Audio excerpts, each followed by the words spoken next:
প্রায় বছরখানেক আগে বুয়েটের একজন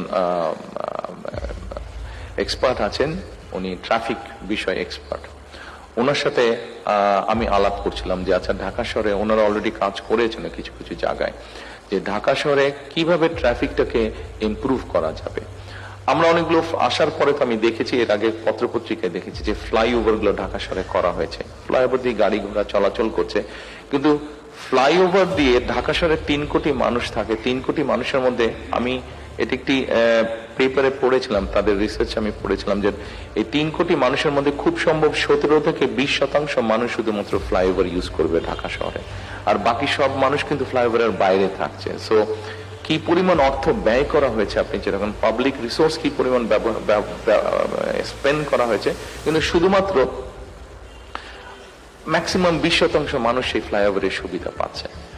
আমি ভদ্রলোকের সাথে কথা বলেছিলাম যে সলিউশন কি হতে পারে, যেহেতু উনি এক্সপার্ট, সেই জন্য আমরা তো যদি এখানে আমরা বসি আমরা সব সলিউশন দিয়ে দিতে পারবো, কিন্তু সেই সলিউশন কিন্তু আসলে সলিউশন হবে না। আমাদেরকে যেই বিষয়ের এক্সপার্ট তার সাথে সেই বিষয়ে কথা বলতে হবে এবং তাদের কাছ থেকে মতামত নিয়ে কাজটি করতে হবে। তো উনি যেহেতু এই বিষয়ে এক্সপার্ট, ওনার সাথে আমি কথা বলেছিলাম, শামসুল হক সাহেব। এটি আমি, আপনারা যারা ইউরোপে গেছেন আপনারা দেখেছেন, ইউকেতে গিয়েছেন বা ইউরোপের বিভিন্ন দেশে গিয়েছেন, আপনারা দেখেছেন যে পাবলিক ট্রান্সপোর্টটাকে ডেভেলপ করার মাধ্যমে কিন্তু সমস্যার সমাধান করা সম্ভব ম্যাক্সিমাম ক্ষেত্রে। ব্রিটেনে আমি দেখেছি যে সেই দেশের এমপি বলেন, মন্ত্রী বলেন, তারা পাবলিক ট্রান্সপোর্টে কিন্তু ঘোরাফেরা করছে, সেটা বাসে হোক, সেটা ট্রেনে হোক, টিউবে হোক, তারা ঘোরাফেরা করছে।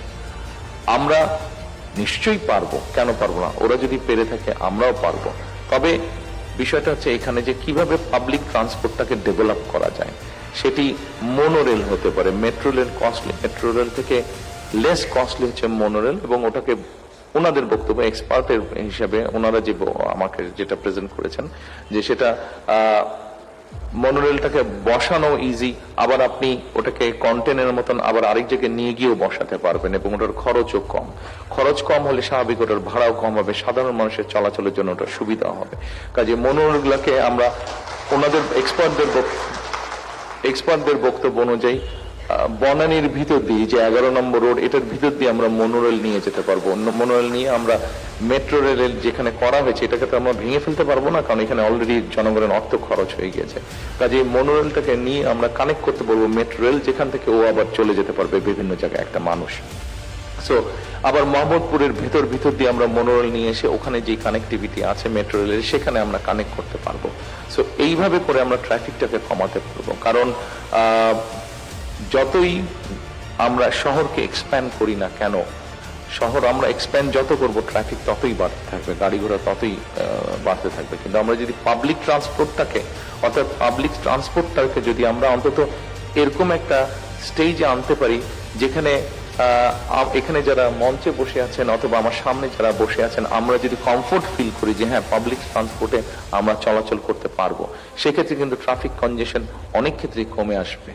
পৃথিবীর অন্য দেশেও আমরা এটা দেখছি যে আমাদের সামনে যেহেতু ওরকম আছে, উদাহরণ হচ্ছে, কাজে আমাদের দেশে আমরা নিশ্চয়ই করতে পারবো সেটা।